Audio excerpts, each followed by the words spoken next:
There are countless ways how you can make dal, and I don't think there is an end to it.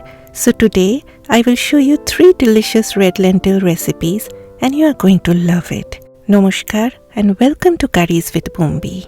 First, I will be cooking the dal and then I will show you the different ways. Now you can cook the lentils in a pot over the stove top, but whenever it comes to dal, I always reach out for my handy dandy pressure cooker. I rinsed the red lentils very well till the water ran clear and added it to my pressure cooker along with some turmeric powder and salt, and then added hot water to it.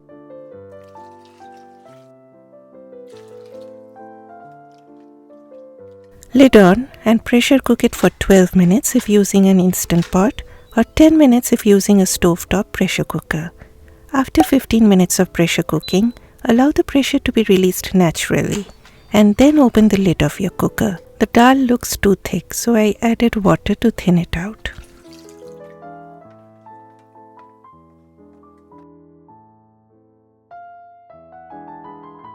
Let's start with our first recipe.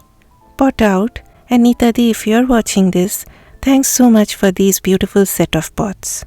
Love them. Okay, once the oil turns hot, add sliced onions. Add a sprinkle of salt and stir the onions on a medium heat. And remember guys, I said medium heat. Now once you see the onions changing color, add just a splash of hot water. Stir for about a minute and then again add a splash of water and stir.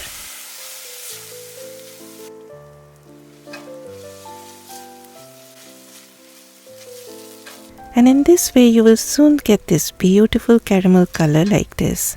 And it took me about 6 minutes to reach this kind of a situation. Now add the dal, and guys, be very careful because there will be spluttering when the dal hits that hot pan. I will be having this with rice, so I added more water to thin it out. Add water according to the consistency that you desire. And keep this in mind that lentils thicken up more later after cooking. I added 2 chillies, then did a taste test, and it required more salt. Now once it comes up to a boil, lower the heat and allow it to simmer for 5 to 6 minutes. After 6 minutes, add some chopped coriander and your onion dal is all done. I garnished with some fried onions as I always have some fried onions in my refrigerator, and I have a video on that as well.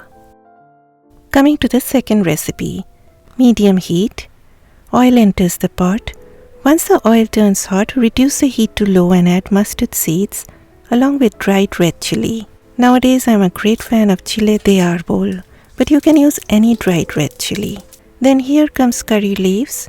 Unfortunately, I cannot think of any substitute for curry leaves.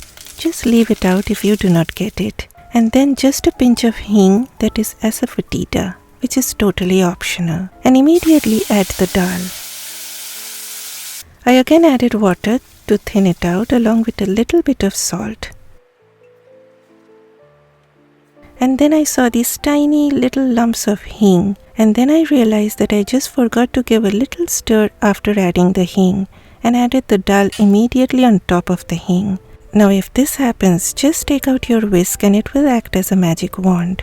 Trust me guys, a whisk is something that comes in handy for a lot of things. Allow the dal to come up to a boil and then simmer it on medium-low heat for 5 to 6 minutes. After 6 minutes, add a good amount of fresh lime or lemon juice. Give a taste test, and then I felt just a little sprinkle of sugar will balance everything out. But it's totally optional. And then a shower of coriander leaves to sign off the dish. Next recipe, sweet and sour dal. Add oil and let it heat up on medium heat. Once the oil turns hot, lower the heat to low and add cumin seeds, that is jeera. The seeds need to splutter, but they shouldn't burn.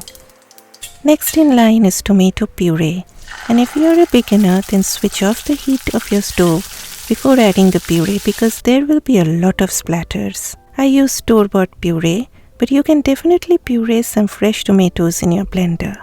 Now whatever you use, You need to fry on medium-low heat till the oil leaves the sides. See how that oil is separating out? We are looking for that kind of a situation. And when you see that, you know that the tomatoes are well fried. Next, add red chilli powder and then garam masala powder. This is my homemade garam masala. The link to that recipe is running on the YouTube card above. Now the dal goes in along with water and salt. Remember guys, there is no fixed measurement for adding water. You add water according to the consistency that you like. Next, coming to the sweet agent. I added turbinado sugar, but you can even add light brown sugar or molasses or jaggery or cane sugar. See, Bumbi gave you so many options, so no excuses, that you cannot make it because of unavailability of ingredients. Okay guys, then I added 2 whole green chilies. Allow the dal to come up to a rolling boil. Then lower the heat to medium-low and let it simmer for about 8 minutes. Do a taste test, and I felt I needed more sourness, so I added lemon juice. You can even use tamarind concentrate to get sourness. Coriander leaves. And then I added fresh tomatoes because that's how I like it. One final boil and you are ready to serve. So which dal did you like or will be trying out? Let me know in the comment section.